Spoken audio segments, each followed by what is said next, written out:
మరిన్ని రాష్ట్ర వ్యాప్త వార్తలు సంక్షిప్తంగా చూద్దాం. గురుకుల విద్యా వ్యవస్థను ప్రభుత్వం నిర్లక్ష్యం చేస్తోందని ఆమ్ ఆద్మీ పార్టీ రాష్ట్ర అధ్యక్షురాలు హేమా సుదర్శన్ ఆరోపించారు. గురుకులాల్లో విద్యార్థులు కలుషిత ఆహారం తిని ఆసుపత్రుల పాలవుతున్నా ప్రభుత్వం నిర్లక్ష్యం వీడటం లేదని విమర్శించారు. కోతుల బెడదని పరిష్కరించేందుకు జగిత్యాల జిల్లా మల్లాపూర్ 14వ వార్డు సభ్యురాలి భర్త వినూత్నంగా ఆలోచించారు. ఎలుగుబంటి వేషధారణలో వీధుల్లో తిరుగుతూ కోతులను భయపెట్టి తరిమికొట్టారు. కోతుల బెడద తగ్గడంతో స్థానికులు ఆయనకు అభినందనలు తెలిపారు. సినిమాల పైరసీ కేసు బెయిల్పై బయటికి వచ్చిన ఐబొమ్మ ఇమంది రవి బషీర్బాగ్ సీసీఎస్ కార్యాలయానికి వచ్చి సంతకం చేశారు. దర్యాప్తు నిమిత్తం ప్రతిరోజు సీసీఎస్ ముందు హాజరు కావాలన్న షరతులతో వచ్చినట్లు పోలీసులు తెలిపారు.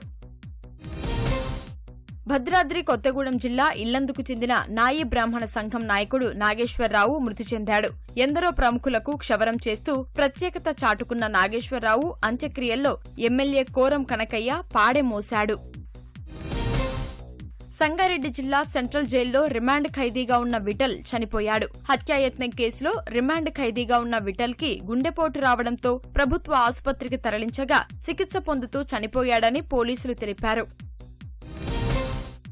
నల్గొండ జిల్లా కలెక్టర్ చంద్రశేఖర్ మానవత్వాన్ని చాటుకున్నారు. రోడ్డు ప్రమాదంలో గాయపడి రక్తపు మడుగులో పడి ఉన్న పరశురాం అనే వ్యక్తిని దగ్గరుండి అంబులెన్స్లో ఆసుపత్రికి తరలించారు. రంగారెడ్డి జిల్లా మొయినాబాద్లో ఇటీవల దారుణ హత్యకు గురైన న్యాయవాది స్వప్న కుటుంబంలో మరో విషాదం నెలకొంది. కుమార్తె హత్యకు గురైనప్పటి నుంచి మంచానికే పరిమితమైన స్వప్న తల్లి మల్లమ్మ చనిపోయింది. హైదరాబాద్ జూబ్లీహిల్స్ లో ఈ నెల 17న జరిగిన గొలుసు దొంగతనాన్ని పోలీసులు ఛేదించారు. ఇద్దరిని అదుపులోకి తీసుకుని సుమారు 10 గ్రాముల బంగారు గొలుసు, ద్విచక్ర వాహనం, 2 చరవాణీలను స్వాధీనం చేసుకున్నారు.